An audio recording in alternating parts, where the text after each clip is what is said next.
Awesome. Cool. All right, y'all. Well, we'll go ahead and get started. So I'm just going to leave it on this slide. I'll try to be mindful. I would love for y'all to not have to just look at a screen with text, but for you to look at human beings. But before we get started, so my name is Alexis Ortega. These days I go by Lex. I use they, them pronouns, and she, her pronouns are okay too. I'm grateful to be here with y'all today. Before we get started, I just wanted to ground us. I'm calling in today from Palm Desert. I typically call in from Palm Springs, but I just wanted to take a moment to acknowledge that we are on ancestral Cahuilla territory if you are here in the Coachella Valley. So want to offer my gratitude for their stewardship of these lands in the past, in the present, and also offer any support or anything that I could do to ensure that they continue to be stewards of their ancestral territory and homelands here in the Coachella Valley. So just want to say that and share my gratitude for that. So I'm the Director of Community Engagement at the LGBTQ Community Center of the Desert. I do these trainings on the regular all across the Coachella Valley. And so I'm really grateful to share space with y'all today and appreciate all y'all being here. So I would love to hear from you. I'm an interactive type of presenter, right? I want to meet your needs. So if you're coming into this session with specific needs, specific questions, please, I will invite you to, mention those as they come up. But for right now in the chat box, if you could please share your name, share your pronouns, and to your comfort level, share some place where you feel relaxed. And of course, participation is always optional for folks here, but we'd really love to invite and hear from people. And I lost my mouse. I know we did this. Let me see if I could stop my share for a second while I look at the responses.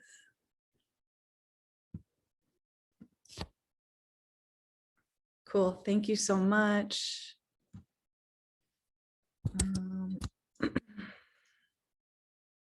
Thanks, Miss Axum. Thank you, Dr. Sweezy. Feel relaxed sitting outside in the sun. Awesome. If you want to share also on voice, because maybe chat isn't accessible to you, please feel free to unmute yourself. Where do I feel most relaxed? In my bed. I feel very relaxed in my bed. I'll take a moment and just, sorry. Oh. Go for it, Christina. I'll go ahead and just introduce myself. I didn't do that when I was talking earlier. Sorry. I'm Christina Alanis, elementary teacher in Palm Springs Unified. I'm currently teaching at Landale 5th grade, and I honor the land of my ancestors, the Cahuilla. I reside on the Morongo Indian Reservation, but I teach in Palm Springs Unified with the Cahuilla and Serrano. I recognize as my ancestors, and I did put a link on native land in there because I thank you, Lex, for doing that, because that is something that is important to me too, to acknowledge the land that we're on, our ancestral lands. And I'm excited to be here. So let me know if you have any other questions. And I just love to be home with my family and just, enjoy family. So that's why I'm happy to be here. Beautiful. Awesome. I'm already feeling more relaxed with everyone's answers. Thank you all for your participation. All right, let's see if my mouse comes back when I share my screen here. All right. Nope, it's gone. It's all right. We'll roll with it. Okay. So these are just some agreements and hopes, right? I'm here presenting to y'all, but this is really about collective wisdom, collective knowledge. No one knows everything, including me. If I don't have an answer, I'll make sure that you get an answer from somewhere else, and want to acknowledge whatever wisdom is coming into the room outside of me. Let's embrace our curiosity. And as I mentioned before, questions are welcome throughout. So I also want to mention that this is going to be really focused on the realities of LGBTQ students, as opposed to like what's the difference between like this term and this term, or what's the difference between sexuality and gender identity, right? I want to acknowledge if you have those questions, please feel free to bring them here. And the majority of this presentation won't be about those specific types of questions just because of time, right? I could talk about this nonstop for probably like a full week. So just want to ground us in what we'll be talking about. So as I mentioned, we're learning the reality, the data. We'll talk a little bit about what protection in schools looks like, specifically laws. And then the most important is how we make sure that LGBTQ students are supported, feel safe, what resolution looks like if conflict comes about, if harm comes about, and then if we have time, local resources. Christina, just let me know via audio if questions come through. Because I lost my mouse for a bit. But again, in the chat box. So we're going to talk about data really quickly, what that looks like, what realities look like for LGBTQ students in schools. But first, please let me know to your comfort level, when was the first time someone came out to you? Maybe it's a period in your life. Maybe it was college. Maybe it was yesterday. Maybe it was as a parent, right? Whatever you feel comfortable sharing. If no one has ever come out to you, perhaps take some time to just really look internal and consider why that is. Perhaps you think that you don't know any LGBTQ people, or if you yourself are LGBTQ, when are some moments where you might have come out? So let's see what we see. Close friend in high school. Thank you, Miss Axum. Awesome. All right. Anyone else? When was the first time someone came out to me? Well, I came out to myself when I was in high school, a senior in high school as well, as Dr. Sweezy just put in here. So yeah, I want to acknowledge that we all have different journeys as LGBTQ people, and the data is showing us that young folks are coming out earlier and earlier, right? So you might have already experienced that perhaps with elementary school students, middle school students, high school students, all of it is valid. Awesome. And let's get going. Cool. All right, so we have some data here that we'll go through. I want to also acknowledge that the data that we get is sometimes hard to come by, right? We use data sources, things like the US Census, to give us information about racialized identities, class identities, socioeconomic identities. And that data set also doesn't include explicit data on LGBTQ people. That may change in the future. But for right now, this data that I'm presenting to you has been compiled, put together by the UCLA School of Law, Williams Institute, which is an institute that researches LGBTQ realities. And they pull this data from the California Student Survey and the California Healthy Kids Survey. I believe PSUSD has given these surveys out to students. I'm not sure if they've moved on to Panorama and still do this survey, but that's where some of this data is coming from, 2017. So, all right, so data shows us that about 10% of California's public, middle, and high school students identify as LGBTQ. This is also confirmed by local data. We had a local report that was done in the Eastern Coachella Valley and Coachella Valley Unified that also showed about 10% of students identified as LGBTQ, right? Then they broke out the data between rural and urban, and we still had similar numbers, 10% in rural and almost 11% in urban areas that identify as LGBTQ. Again, this data is also self-reported, right? These are students who are reporting on their own identities, and if they haven't yet come out to themselves, or perhaps there's fear in terms of privacy or safety, they might not have reported this data. Also, perhaps the survey itself didn't explicitly ask this data. My understanding is sometimes surveys, you know, you have to have add-ons for certain questions or ask for certain questions. Yeah, Lex, Annie wanted to know, is there, do you know, well, kind of answered, I think so, but elementary school, do you know if there's data yet for elementary school? I don't have data because I don't believe that question is asked of elementary school students. If I'm really honest with you, my experience is that sometimes these topics don't feel like as as comfortable to have with elementary school students, right? That's just a reality of our culture. So unfortunately, I don't have that data. We do on staff at the center have a therapist whose specialty is actually working with trans youth. And she's worked with folks as young as, 4, as young as 6. We have seen data overall that transgender young people are coming out earlier and earlier, sometimes as young as 4, and sometimes even earlier, depending on, family, culture, settings, things like that. Yeah, so it's definitely something that we need more understanding about, but appreciate the question. Thank you, Christina. Thank you, Sergey or Serge, not sure how you pronounce that name. Awesome. All right, so gosh, I really wish my mouse would come back. I'm okay, let's keep going. All right, so 63% of LGBTQ youth in California are female compared to their non-LGBTQ youth counterparts, right? What does that mean? What can we say? Sometimes with gender roles, gender expectations, homophobia, realities in society might create conditions where young female students or might feel safer to disclose an LGBTQ identity, or perhaps even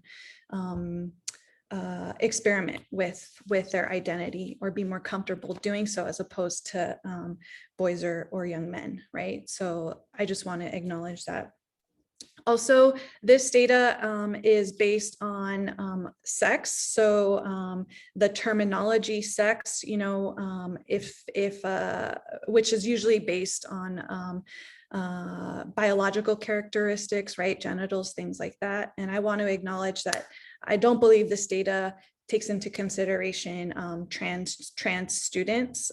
This doesn't say anything about trans students, but I will say that nationwide, about 1.8% of all people, LGBTQ and non, are trans.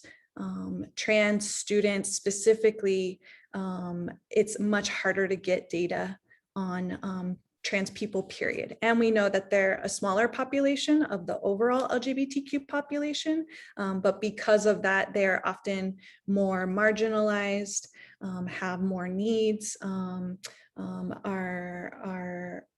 disproportionately affected by certain realities that we'll talk about. And then this is an equity conference. We're talking about the ways that we can make our society more equitable. LGBTQ identity is one component of our identity as human beings. And we also have layered components with regards to our faith, our race, our socioeconomic status, ability, immigration status, language, right? So all of these things intersect. And it's important for us to keep that in mind in an equity framework when we talk about LGBTQ students. So data that I'm presenting to you is about LGBTQ students as a whole across all other identities. And we have to be aware of the realities that some of the impacts and outcomes that you see might be doubly so for folks who are LGBTQ of a certain race or of a certain immigration status or of certain abilities. So just keep that in mind. But for the purposes of this data set, basically, Black folks are more likely to be LGBTQ than their white counterparts. We see that in data sets often. The same thing for other folks of color. This includes Indigenous folks and mixed race folks are more likely to be LGBTQ than their non-LGBTQ counterparts. So there's some interesting conversation about why that is, but that's where we're at right now. So pretty cool. As someone who's Mexican American, right, that's something important for me to understand and uplift. I won't spend too much time on this stuff, but basically almost all the data shows that our community is impacted and disproportionately represented when it comes to certain risks and certain behaviors and certain outcomes. Victimization, depression, suicidality, harassment, prejudice in terms of access to jobs, et cetera, et cetera. This one's showing the difference between trans folks and cisgender folks. So we are just that much more impacted compared to our counterparts who might share other components of our identity. And sometimes really high numbers, right? The amount of LGBTQ folks who consider suicide or attempt suicide or feel unsafe. Here's just more data. This is from 2019 about transgender youth specifically and discrimination in schools and students. 80% of trans students said they avoided, I can't see what it says there, bathrooms, I think, because they felt unsafe or uncomfortable, right? You know, bathrooms, that might be something that you never think about, right? And so think about the realities for folks where they have to think about that every single day. And then transgender youth experiences in terms of families. Families are typically the places where we might be the most safe. But then when you have trans youth or LGB youth who are in families who aren't supportive, and what the realities are for them for the rest of their life, right? And what happens when they are supported here on the left. Okay, and now in California, we talk about school settings, how connected LGBTQ students are to their schools, how safe they feel to their in their schools. The data just shows that LGBTQ youth don't feel as connected to their schools, and on this one, don't feel as safe in their schools as their non-LGBTQ counterparts. Okay, I'm going to stop right there because not seeing my mouse is kind of annoying. So we know the reasons for why this all happens. I will just move that over and move that over. Okay, cool. There we go, like that. All right, so, you know, it's just cultural norms, societal norms, et cetera, et cetera. Sometimes it can look like these behaviors, like certain emotions, self-harm, lack of showering, suicide risk, depression, acting out. Sometimes it can result in behaviors that are conflict, withdrawal, et cetera. All right, so what does that mean in terms of how we move forward, right? We live in a state that provides actually probably the most protections for LGBTQ students in the entire country. So that's good news. We are very well protected here in California. Really quickly, I'll just walk through some of these. And of course, if you have questions, please let me know. So students have the right to be free from bullying and harassment. This goes for any student, period, right? And for LGBTQ students, they have the right to be free from bullying and harassment at school, right? These are enshrined in California law, California Ed Code. Students have a right to be out at school.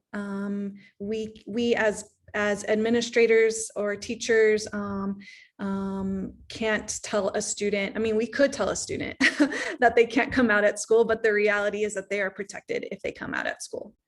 They are a protected class, as we might know.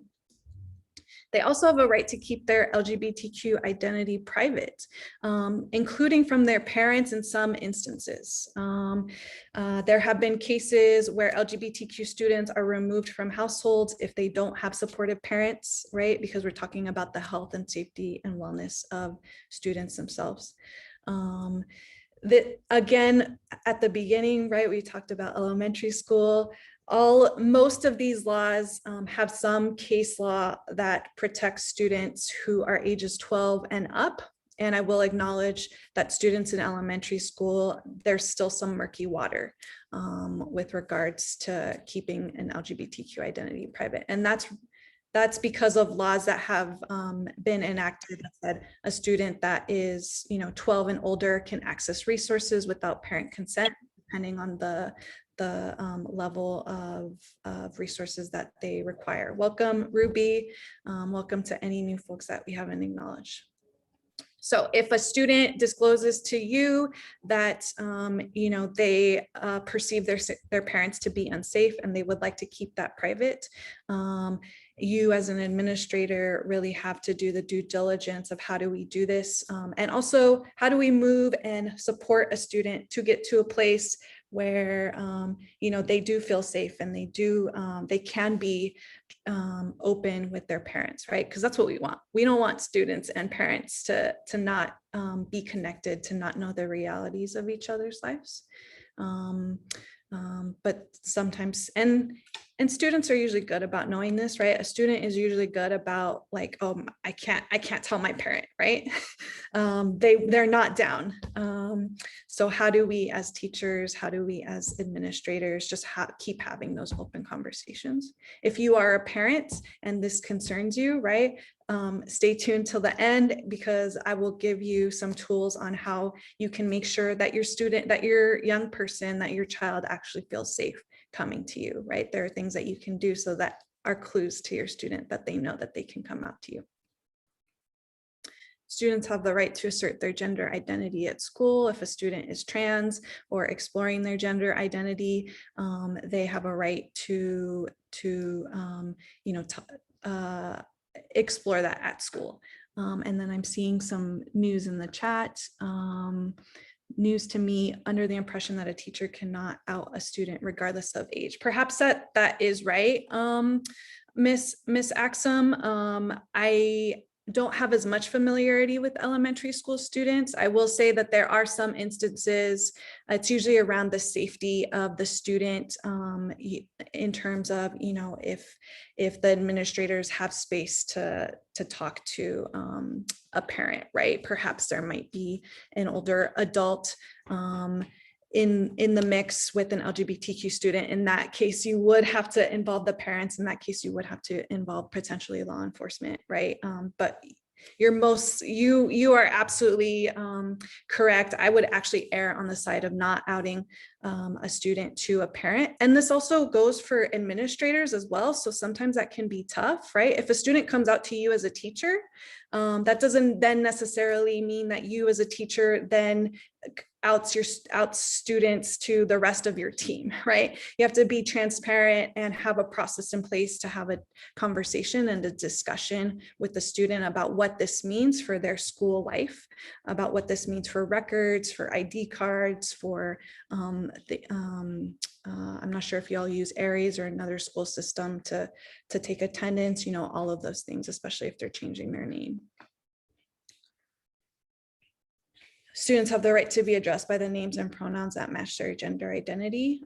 They don't need to have a legal name change to be referred to with a different name. If they show up and they say, if you've known them as May and they come in and say, I want to be known as Max, right? Then they have and they tell you that that's what they want, then they have a right to be addressed by that name and the pronouns that they choose. And it could be considered harassment or bullying if a teacher or a staff member consistently uses names and pronouns that the student has already requested that they not, right? If they do it on a consistent basis and meets the legal requirements of harassment and bullying. I'm forgetting what those are right now. Students have the right to dress according to their gender identity. So this is regards to school dress codes, right? If all students can, if students can wear skirts, you can't, prevent a student from wearing a skirt if their gender identity doesn't seem to match up with what you think it should. Thank you, Mike, for your comment in the chat. They also have a right to participate in sports and PE classes, use facilities that match their gender identity. This goes for bathrooms. California has been really strong about making sure that trans students, gender nonconforming students, non-binary students, gender fluid students, and I'm shout out to Monica for having to translate all these terms, right? That just refer to students who are exploring gender diversity in terms of their identity. So we can't say, you can't be in dance class, or you can't be and that's why we also try to make sure that school sites and administrators try to move away from gendered spaces, sometimes in kindergarten, right? Line up boys and girls, right? So how do we give teachers resources and other options available to them so that we don't have these questions? Serge or Sergey, so is it okay to put my boy to put nail polish in school? Yes, absolutely. It is absolutely okay for you to put nail polish on your child in 3rd grade. Thanks, Dr. Sweezy and Miss Axum, for your conversation happening here. Welcome to new folks. Thanks for being here. All right. Students have the right to LGBTQ inclusive instruction, just like students who have disabilities have the right to see instruction that includes other folks, historical folks, realities related to disabilities, just like other identities have the right to see instruction that talks about their identity. So too do LGBTQ students have the right to have those that instruction in social sciences, in history classes. Those are laws that have been enshrined in the past few years. And they have the right to express themselves and speak out on LGBTQ issues. Whoops, I have a pup here. Okay, all right, so what does safety, support, and resolution look like, right? We have these great protections and sometimes they don't get translated onto school site. So if you can reflect back at the beginning, I asked, where's a place that you feel safe? Where's a place you feel relaxed, right? So how do you know you're relaxed? When you think about yourself in that space, how does your body feel? How does it look to you, right? And so this idea of safety is very closely related to this idea of being relaxed and how we know that we're safe and that we are supported. So I encourage you to just take a moment to think. Feel free to share in the chat if you'd like, but what does safety actually feel like, right? And reflect on that for you. How do you know when you are safe? What are the things that come up for you? And that's what we're talking about right now for these students. So first things first, you can check mark this first box right here, inform yourself and ask for ongoing training for school site and district staff. You are doing this. So you already got one step, right? Get as much information as you can, go to the internet, go to your local LGBTQ center, talk to other folks, and give yourself the information that you need. Ongoing training, right? One training is not enough. Making sure that these are issues that are being considered all of the time. And I saw some conversation happening in the chat. Thank you all for that. Next is to see the person for who they say they are. As human beings, we all have a need to be seen, to be heard, and to be understood, right? And so if being seen and being understood is not something that we feel is there, then we already don't have safety. We already don't have the type of relationships that we want. So this is a lot easier said than done, especially if people present to you looking a certain way and they're saying use these pronouns and use this name, and it doesn't match up in your head, right? Because we live in a society that genders us. So practice. After you have a session with somebody who maybe is trans, maybe they're a young trans boy, and they haven't yet cut their hair or whatever other social transitioning or name transitioning, when you're in your car driving home after a conversation, right? Envision that person, envision their face, and envision using the pronouns and the name that they requested from you, right? You have to practice it because our eyes are so powerful for those of us who can see, and it can take a lot of work to move beyond the things that we've spent years and years learning, and respect whatever name pronoun they identify with. So those are things that you can do on an individual basis, right? One-on-one with other people. One sort of more institution or organizational change that you can do is look at your school site. Is your school site welcoming? Are waiting rooms and bathrooms and offices welcoming with certain visuals, whether that's flags, whether that's images of people, whether that's historical figures, right? How can you make sure that there are clues in many different spaces on your school site? Also avoid using any defamatory terms.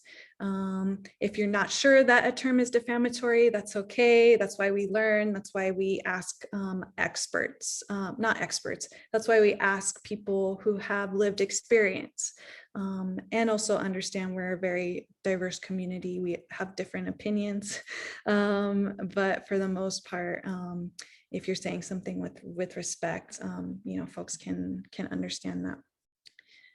Gender neutral language. There's a different side that we'll talk about what that looks like. And how do we move from a space where we see human beings as gendered people, that's a boy, that's a girl, that's a man, that's a woman, to removing that and just saying, these are people in front of me, and I'm curious to know what their identities are, how they move through the world, how they perceive themselves, right? That's the ultimate goal. A lot harder to actually do, but that's the ultimate goal. Okay, we already said that. Give an additional option on registration forms. The district might already have this in place. When there's gender listed on a form, is there only MF, or is there another option like non-binary, like genderqueer, or the best way that we go about doing it is just adding an other with the fill in the blank. Right? So because there are so many different terms, and so people can self-disclose, self-identify. And small changes make a difference, but consistent changes, right? We want consistency, not just, I had this question today, do I want to put my pronouns on my background? And I said, if everyone else is doing it, yes. But if we're only singling out people who are having these conversations, then that's not consistent. So how do we bring this consistency to every single space, to every single person, is what we want to strive for. Using the right words. What does it mean by the right words? It often just means using the terms that people use for themselves, right? So if a student presents to you, or your kid presents to you and says, Mom, I think I might be a lesbian, then use the term lesbian to reflect that back at them, right? If a person comes to you and says, that person is my girlfriend, don't use the term friend to describe that person, right? If a person says, this is my wife, would you say your girlfriend? No, right? It could be taken as a sign of disrespect. So we want to use the terms that people use for themselves, because it's just saying, I hear you and I see you, and I'm going to reflect that back at you. If a young person might not know what terms they use, that's a perfect opportunity for a conversation. How do you feel about this term? Have you tried this term on, right? How does that sit with you? And some other tips, non-judgmental attitude, easier said than done. We are gendered just like we are racialized throughout our whole lives. And for folks that are of older generations, like shout out to you for all the learning that's going on. Things are changing so quickly. I'm a millennial, and things are even different in the short time since I've been in school. So I want to acknowledge y'all's learning and coming to this space. Also fluidity, things are changing with young folks, especially. Things might be one way one day, and then the next week it's like, oh no, I don't feel that way anymore, right? So how do we just hold space for experimentation, for figuring out who young people are, because that's the well, we're always doing that as human beings, but particularly with young people. They are spending time thinking about who they are, who they want to be in the world.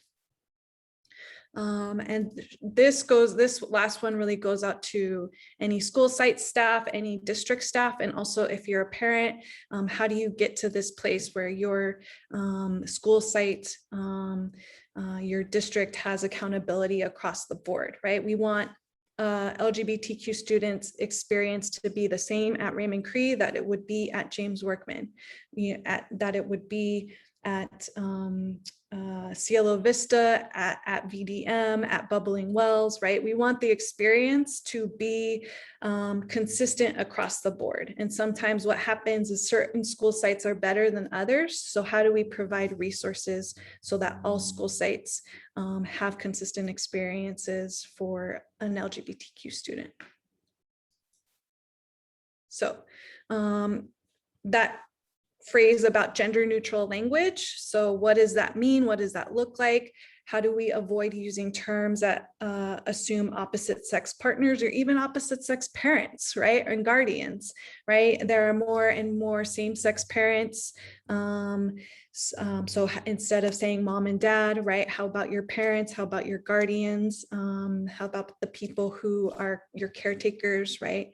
Instead of, do you have a boyfriend or a husband? Are you in a relationship? Maybe not so much husband for students, but do you have a boyfriend, right? For students in high school or students in middle school? Are you in a relationship? Do you have a partner? Is there a person that you're interested in?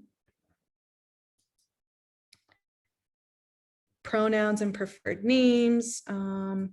So these are some things that you can practice all the time, not just in school, but a common example is like, he is here for his appointment. You can say, you know, your next appointment is here for you, or your visitor is here for you. Or instead of saying, you know, he is here for, you know, to see the principal, you can say, you know, this student is here for me, for you, to see the principal, right? How do we just move away from, because we are making assumptions about everyone based on how they look.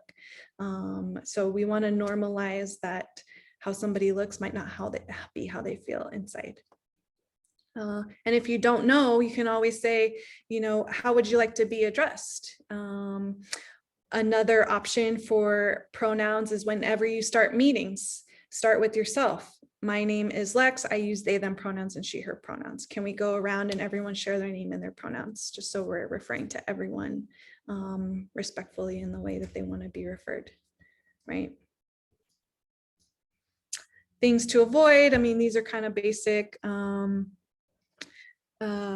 Something that I see that sometimes happens is asking unnecessary questions, especially for trans folks, like, have you had surgery? Invasive questions. As administrators, you don't need to know any of that stuff. It doesn't change the legalities or what is required of you. Now, if you're building trust and somebody is opening up to you, you can certainly ask open-ended questions as opposed to direct questions like that. Like, what does that look like for you? Or as you explore this part of who you are, what are some things that you'd like to see? Right?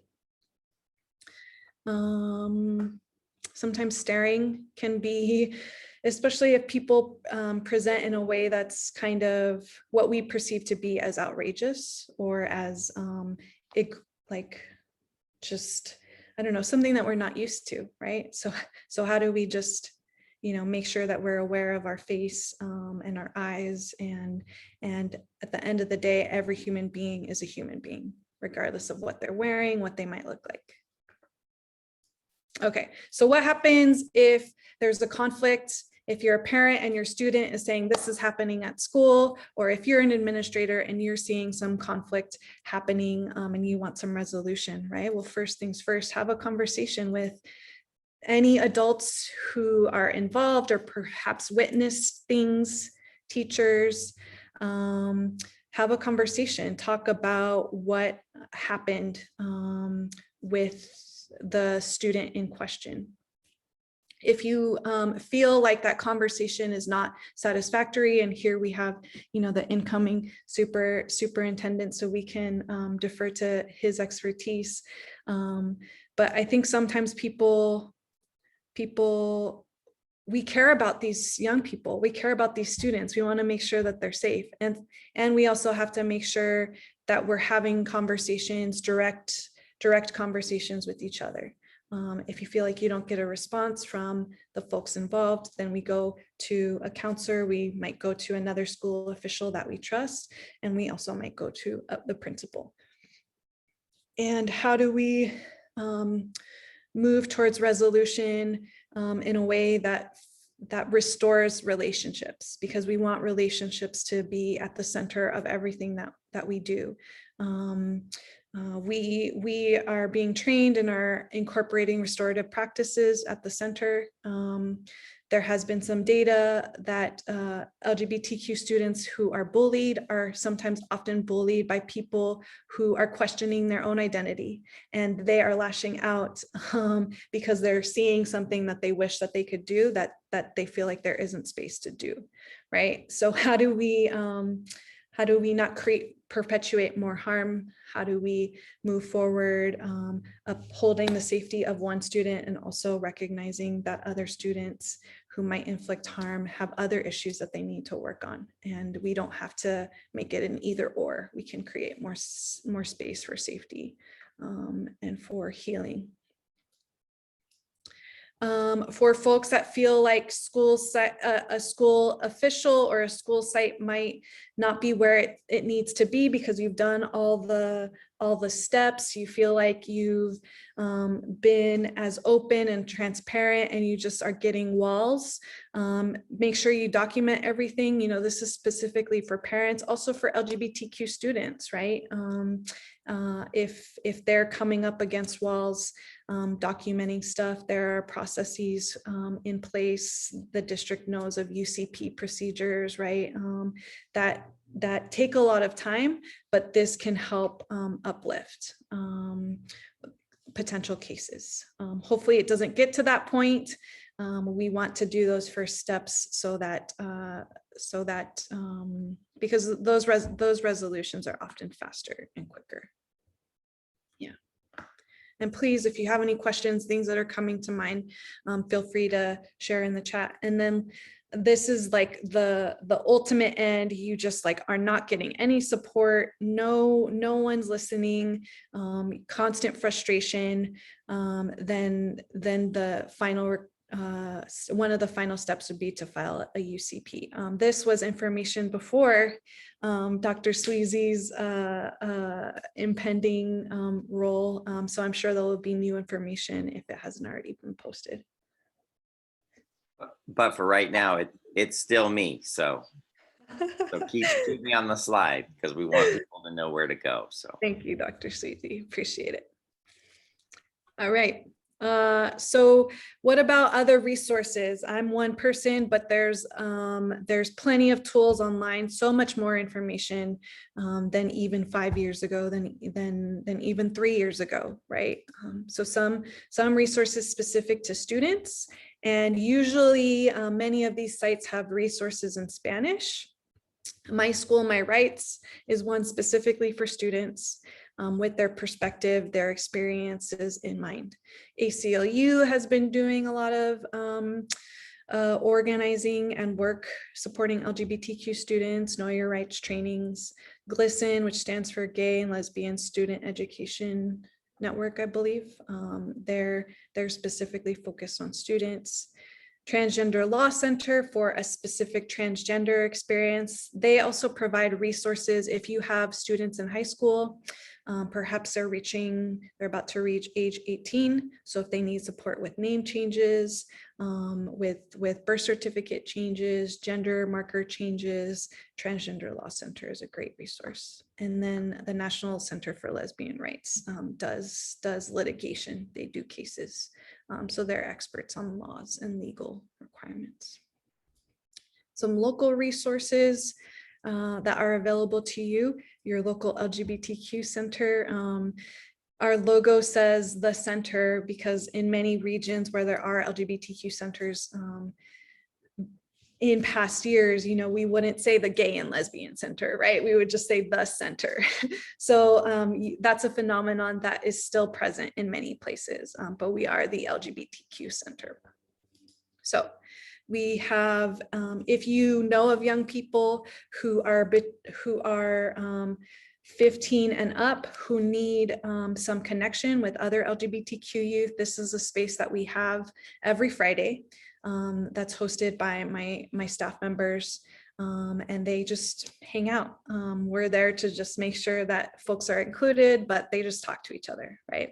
We have got a lot more interest from folks who are younger, age 10, age 9. How do we connect these students? And we are still struggling ourselves to be able to reach those needs. So if you have young folks who are in that age range, please reach out to me because we want to meet the needs of people. So I've been keeping a list of parents that reach out about their middle schooler, right? And then I also know parents who have younger kiddos who are in elementary school. And oftentimes what I just do is I just connect people like, oh, hey, you have a third grader here, meet this like second grader who's trans and who has supportive parents, right? So we can absolutely do that.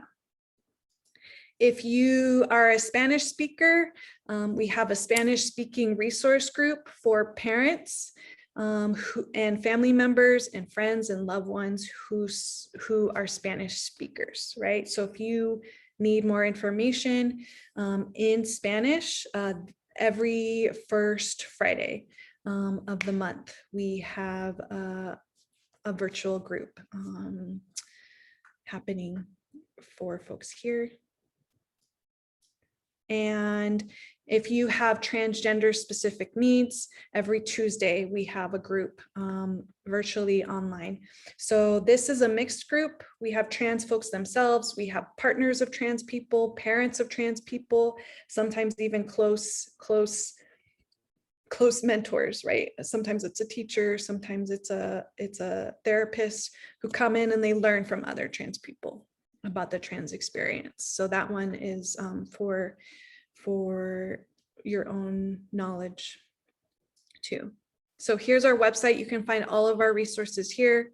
We have a building in Palm Springs, and we also have a soon to be opening location in Coachella that my team will be leading. And I'll put my email in the chat. Let's see, speaking of, fourth grade students, nice, thank you. And then Lex, will you be sharing the slides too? Because I know a few people were asking for the, Yeah, I will pop the file in here. Whoops, how did that happen? Okay. Other youth spaces, so school GSAs.